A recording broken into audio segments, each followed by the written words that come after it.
Hello and welcome to the Fit for Privacy Podcast, the podcast for those who care about privacy. I'm your host Punit, and here we have conversations with industry leaders about their perspectives, ideas and opinions relating to privacy and data protection matters. Before we start, a quick disclaimer that the views and opinions expressed are not legal advice. So let's get started. How would it be if someone has a marketing background, they learn privacy and set up a company to provide privacy technology? It would be a fun conversation around ethical innovation and privacy for startups. And that is exactly what we are going to do in this episode with Sabrina Palme, who's the CEO of Palqee Technologies. So let's hear from her on privacy for startups and ethical innovation. So welcome, Sabrina. Welcome to the Fit for Privacy Podcast. Thank you, Punit. Great to be here. Absolutely. Very happy to have you. And let's start with a question. How did you get into data privacy? Because it's not a usual field that people will choose. So how did you get into data privacy? What's your story? Actually, yeah, you got it very right, because it's not really a path that I chose and I knew that I wanted to take. I very much slipped into it. Actually, if we go back to 2009, when I started out in my career, I started in marketing and events, so pretty much on the other side of the spectrum. And at that point of time, I didn't really have much to do with the topic of data protection at all. Very much the opposite, right? I wanted to get data to understand user behavior, to understand, the different channels, etc. Nevertheless, after working a couple of years in marketing, I kind of always knew I wanted to go down the entrepreneurial route. And kind of go into technology and innovation. And I felt like I needed to kind of gain more experience and own some more skills to do that. And so back in 2014, I decided to do my MBA at an American business school called HALT, and they have campuses around the world. So I decided to go to the furthest place I could go to, which was China, and did my MBA there. And ever since then, so this has been a great experience because they were very much focused on entrepreneurship. And ever since then, I had the luck to work in the innovation technology space. And so I actually then, as part of that experience, started to work in a company called Gartenswerk, which is the German word for garden gnome. I am myself from Germany. And essentially was a smart home indoor garden that would allow people to grow food at the push of a button, even in a very small space indoors.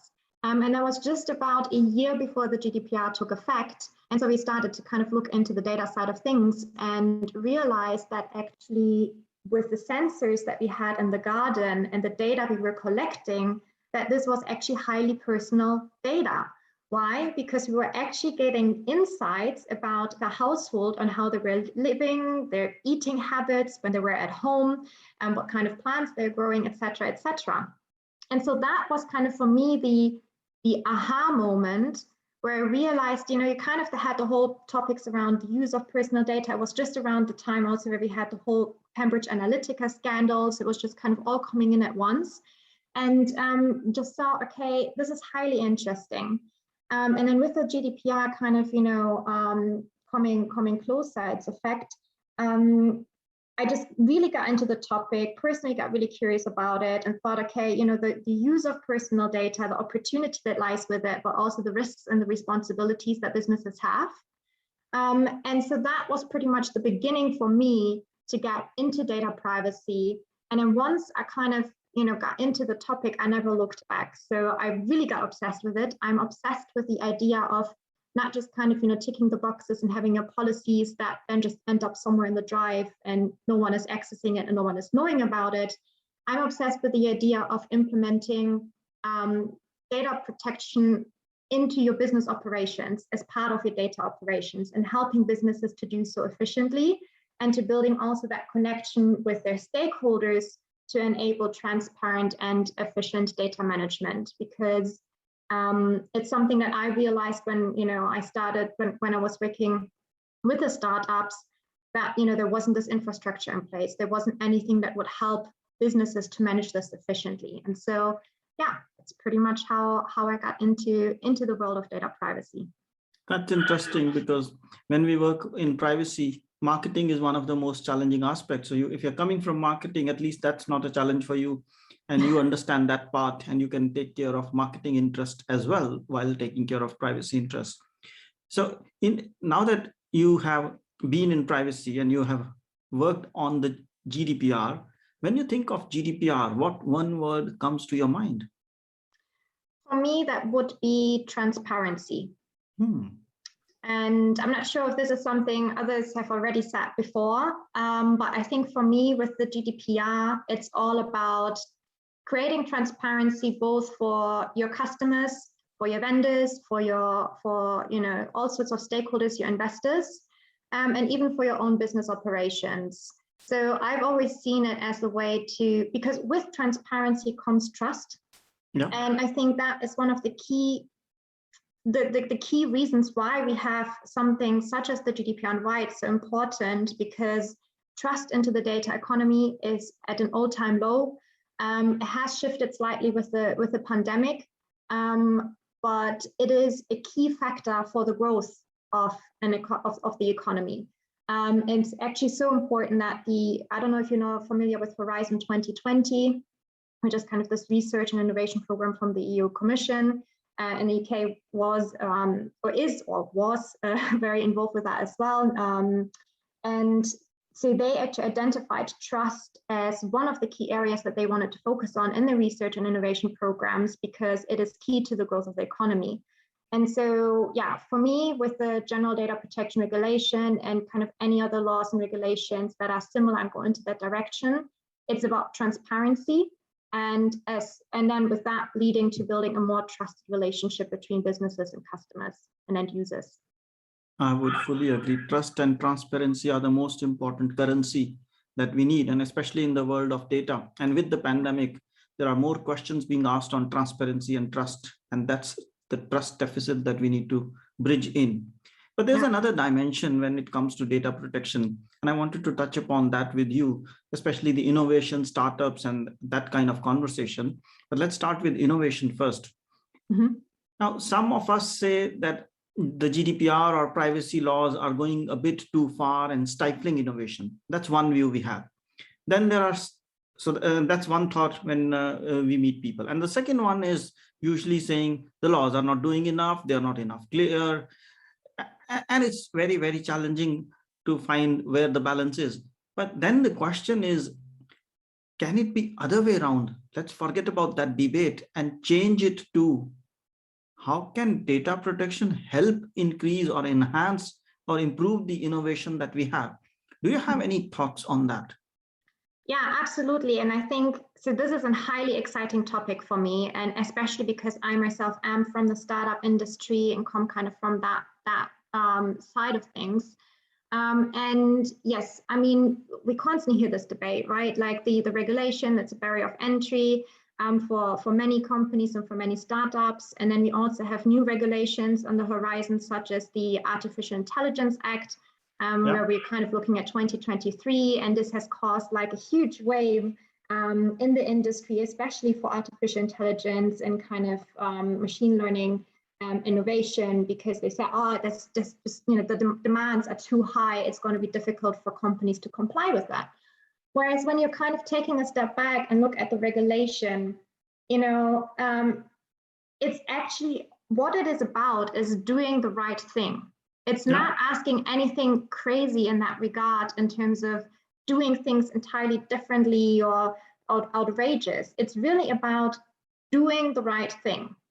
And I think if you approach compliance this way, rather than seeing it as a barrier, you start to think differently about, okay, how can we build our solutions and our technologies in a way that is without any bias, in a way that it preserves privacy. And again, that does not mean to not access data. It just means being transparent about it. And being transparent about it at the end means actually building better customer relationships, that they stay with you, being more competitive in the market, and being able to close bigger deals, because you do have those processes in place. And so I think actually the good thing that we have this in our law forces companies to think about that and to think about data privacy in new ways. And then even the, if you just think about the data protection industry as such, that on its own is I wouldn't say entirely new industry that kind of came up in the last 3-4 years, but it certainly caused a huge wave of innovation happening in this industry itself. So just our company Palqee as an example, there are so many technologies and companies that in the last 3-4 years entered the market offering great solutions to help businesses manage compliance more efficiently, to know better what data they're using, where they're accessing it. So that on it, the GDPR on its own caused a whole new wave of innovation because it created almost a new industry. And so I always think about the GDPR as an enhancer of innovation, as a way of building better solutions, more responsible solutions, and more ethical solutions, which is very, very crucial given the point of time we are at with all those exciting new technologies developing and coming into the market. I would fully agree on that, because if you look at 5 years ago or 6 years ago, when the GDPR came in just in 2016, when it was the draft was approved, there were these old risk compliance and GRC tools which were rebranding themselves as GDPR. But if you look at it from 2018 to now, I think a lot of new companies, new startups, and new products have come up. Of course, Palqee is also one of them. And now when you go in the market and say, which product do you want to buy? You have N number of options and you can pick and choose. And all that is innovation from one dimension. Yeah. Well, exactly. And it's a good thing. It just gives room for businesses to think about data protection in a different in a different way, and gives them also ways of integrating it into their operations, right? Absolutely. Yeah. And it's bringing in a shift, because previously data management was considered as a function for maybe banks or companies that operate in data. Now we are talking about data management, data governance, ethical data, and all that in all companies. And that's a good shift. So it is even helping companies become ethical. And coming to ethical, there becomes a question, does innovation have to be ethical? Because some people or also the AI supporters are like, no, let us do the AI. I was in a panel last week and we were having a debate, and one person said, let us first innovate, let us first create the AI and then put the toll gates to see if it is. But by then you would have done the pilot and it's too late, because you'll say that's inherent to the product. So it has to be before. So it has to be ethical in my view, but why should it be ethical from your perspective? And more importantly, why should a startup care? Because from a startup perspective, their primary focus is keep the cost low and try out the idea. And they're not generally in their ecosystem aware of these laws, regulations, and the constraints. And they think, or they believe, it's about all no bar thinking and no limitation thinking, and we need to go all out. Yes, you need to go all out, but with the right responsibility, right elements. But why do you believe, first, ethics are important in innovation, and second, why should a startup care? Well, let's turn it the Or other you want way. me to split the question? Well, I guess the question is, let's turn it around. Why should a startup not care? And wouldn't that be very scary if a startup doesn't care? Like, in terms of, as a startup, you bring innovation to the market because you're identifying a problem. You want to solve a problem for people, no matter if it's a business solution, B2C solution, you want to solve problem for others, right? And so, if a company would take the approach, but we don't really care about the ethics behind that, then I would be already saying or questioning, well, are you really then trying to solve a problem for people in the first place? And especially in the world of AI and those new technologies, I think the interesting bit about this, specifically about data, is that before, with innovation, there wasn't necessarily so much of an impact on the society. And I think this is also a concept that people still try to get more behind it, is that with new technologies such as AI, you can have a massive impact on the society depending on how your artificial intelligence is behaving. And if you do not put ethics behind it, it can become very dangerous very quickly. And we've seen, history has taught us in the past that there have been great innovations that have been used the wrong way. And the same power lies within AI. And so I think, with the challenge for startups, I think here is that quite often they don't have the resources necessarily to decide, or the knowledge to decide, okay, what will be ethical use and unethical use? They feed the system with the data, and then they just kind of see what happens, what's the outcome. And then more than often they suddenly realize, oh, it's actually biased. There is actually, certain decision-making that is unethical without realizing it in the first hand. So I think for startups, the challenge is it's kind of almost taking in a philosophical element into it. And they don't necessarily, as a developer, as a coder, it's not necessarily something that you learn in school, but it is quintessential, because if you want to if you want to launch your product beyond just a sandbox and testing, you need to be ethical. Like it's just kind of, even if you've proven that your solution works, if it doesn't kind of comply with basic human rights, let's just say, and I shouldn't say basic, actually, with our human rights, then you're going to fail very quickly. So what's the point? So I would always say, from my perspective, the ethical use of data is an absolute given, even at the very early stages of a business. Otherwise, it just doesn't make sense to even get started. I would go that far with my statement.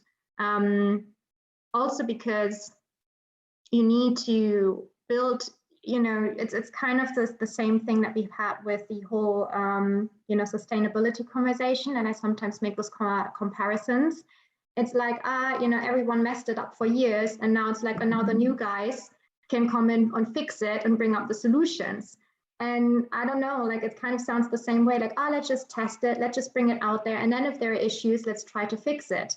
Where I'm like, well, actually, if you already know that there could be an issue from the beginning, fix it from the beginning. Don't let it become a problem in the first place, especially if you're already aware about it. Obviously, it can always happen that, you don't have the awareness, and it's something that happens later down the line, of course. But generally, if you know that there could be a risk, and it could be a substantial risk, then you need to take care of it. Absolutely. And I think you mentioned why not. I would certainly agree with that and say you need to build in privacy or ethics by design from the start. Because just like you build in finance by design without saying finance by design, because you say, will this idea be financially viable? Same way you have to think about, will it be ethically viable? Will it be privacy wise okay for consumers? And look at all those dimensions which are somehow too much biased with the financial aspect of it, the business aspect of it. But the business aspect is also about responsibility, about ethics, about privacy protection and everything else. And that's where, but you mentioned it correctly, that with these startups, or most startups, they're lacking in resources, they're lacking in the knowledge, the know-how of these topics, and hence they tend to go a bit too far. And by the time they have the resources and the knowledge, it's generally too far. And then it's about fixing or patchwork that they're doing. Yeah, but I think I agree very much with you. But I also think, and this is something that I think we're seeing a little bit too much with the GDPR, is that we've kind of gotten into a situation of pointing fingers.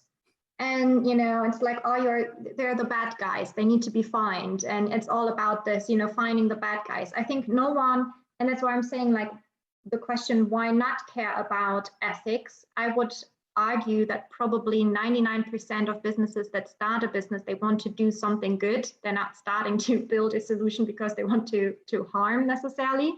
And so, if something goes wrong, rather than being very quick and pointing fingers, obviously it's then up to the startup to say, like, hey, yeah, we did a mistake. We didn't really realize this.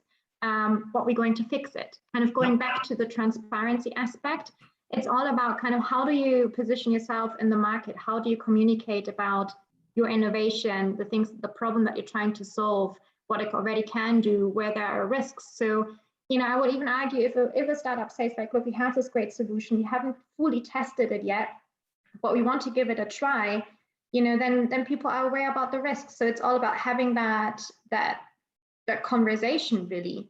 But I would say, even from an investment perspective, any startup that would say we don't really care about ethics, I would assume that they would even struggle finding investment to grow their business, because most investors would say, well, but in that case, you're not very investable because it's a huge risk. At least in Europe, for sure. Yeah. Because I've heard some stories, but again, there are three kinds of people. One who care for privacy, ethics, and everything, and then those who hate, but the majority is in the middle. They're busy doing the right thing rather than talking about it. And that's where most of the effort needs to go from us as entrepreneurs, as startups, to work with them and help them. And you're working with a lot of startups, and you yourself are a startup just like us. So what challenges do you see? And I'm not asking you challenges from the perspective of we as entrepreneurs, there are enough challenges, but specifically from the perspective of personal data protection. What challenges do you see with startups? Of course, we are in the privacy business, so we don't have our own data protection challenges. Not that we don't, we do, but they are very similar. But others who are starting up, what challenges you are seeing from them in this context? Yeah, so I think that ties very much together, very well to what we've been already talking about, is that if you just take the approach of doing the right thing, you will see that a lot of startups actually already do a lot of things naturally that are in line with various data protection regulations, right? I think what startups often struggle with is that data protection is still quite hard to grasp for them. And kind of making the loop to marketing, if you think about it, maybe, I don't know, 20 years ago or so, marketing was very much, oh, let's take a picture, let's put a nice slogan, and let's just see what happens. And hopefully we, get some more sales out of it. There wasn't really any measurement behind it, any, analytics. And now we know marketing is hardcore analytics. It's hardcore kind of, analyzing how your users are engaging with your product, identifying new channels, new opportunities, and whatnot. And I think with data protection, it's a similar situation where companies struggle to grasp it because they don't know how to put data behind it. They don't know what is actually really required from them. So a lot of times we still see, speaking to startups, like, what do we need to do to be compliant? And it's kind of, let's do the policies and let's put them on the drive, and then no one has ever heard about them ever again. And let's just hope no one is ever asking about it. But actually getting behind data protection as a business operation that is part of your day-to-day business operations, I think that is something startups struggle with, especially because when they're very small, they have a very small team. Everyone is, wearing several hats, doing many different things. How do you implement that at a very early stage? And how do you scale that? Because there is lots of insights on how you can scale your marketing operations, your sales operations, overall your business operations, but there is still very little on how you do that with data protection, because at the end, for a startup, complying with, main requirements of, for instance, the GDPR is, I would say, a lot easier than for a multinational company, because they don't have a lot of processes. They don't have a big team. So actually getting the initial assessment done is very easy. The challenging bit is, okay, how do you go from there? How do you actually scale that? And how do you scale your data protection operations as your business scales? Absolutely. And I think that's where your and our company fits in, because you have a simple and easy to use product from GDPR perspective, and we can offer advice. And that leads to my next question. How would you define, from again a startup perspective, being fit or being compliant with privacy? So how would you define being fit for privacy in short for startups? Knowing what is required when. Knowing what is required when. That's very simple and easy. Probably applies to not just startups, probably any business, right? But I would just, to put a couple of sentences behind that, I would probably argue that for a startup, there are certain things that have a higher importance in terms of compliance and other aspects. And I'm not I'm not saying, okay, you can ignore things, but there are, just in terms of the life cycle, areas that need a focus. And so for startups, quite often it is managing information security due diligence. So if they want to land a big client, that client does their own due diligence on them on whether or not they comply with the GDPR. And for many startups, that's the aha moment where they realize, oh, actually, this is something we maybe need to look after and we need to look into, and where they're quite often not prepared to respond to those, kind of quite heavy due diligence processes, and then they lose out on the opportunity. And so I think for startups to be fit for privacy, and it's easier said than done, is knowing when they need to do what. I think that's the catchphrase, knowing what to do when, or that's the right phrase. Yes, but exactly. That's where the whole essence is, knowing what to do when. Yes, and it's not an easy task.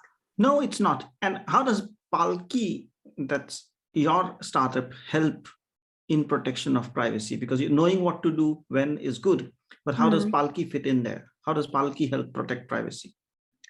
Right, so Palqee, how we usually kind of compare it to is, just how you have accounting software, and maybe an accountant. This is what Palqee does for compliance management. So we're not saying that by using Palqee, you automatically become compliant. That's unfortunately not how it works. It does require experts like yourself, Punit, to give advice and support. But what we help, or what we can do, is streamline the process, streamline admin-intensive processes, workflows, and enabling companies to integrate it into their business operations. So it doesn't seem like this annoying thing that you need to take care of, and it's just in the back of your mind. You're like, oh, you need to, I don't know, just do your policies or whatever. But it's actually part of your business operations, and it integrates in a way that it's seamless. And you do not need to worry about it because it's just part of your business. So think of us as your productivity tool for compliance management. And our aim is to make it as simple and as easy as possible, so that even if you have little knowledge about data protection regulations, but you want to do the right thing, that, with Palqee, we can help you to do so, and manage this process efficiently. I would agree with that. And you certainly do that, make it simple. The analogy I always have when I think of Palqee is a few months back, or till a few months back, I was sending my invoices and bills to my accountant via email, and it was always a tedious process. And now what I have is, I have a tool just like the Palqee for Finance, and there I upload my invoices, I can track what's happening, and I can see the data or see the things, how it's moving, what's happening in terms of the numbers. And that's very, very convenient.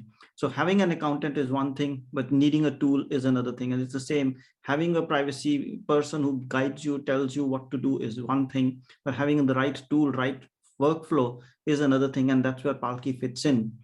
And that leads to another question. How do you see privacy evolving, say, 5 years from now?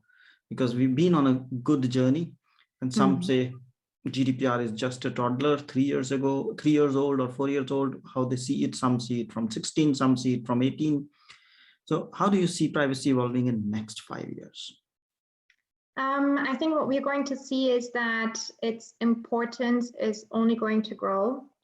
It's not that data privacy or data protection as a topic will go away. We will see kind of, the struggles that we've been talking about earlier for many businesses of implementing data protection into their business operations. I think we will see a lot happening in that area in the next 3 to 5 years. Right now, it's estimated that about 10% of the world population is protected by a data protection regulation similar to the GDPR. I think by now it's probably already at 15 or 20%, because it's also estimated that by 2023, this is above 63%.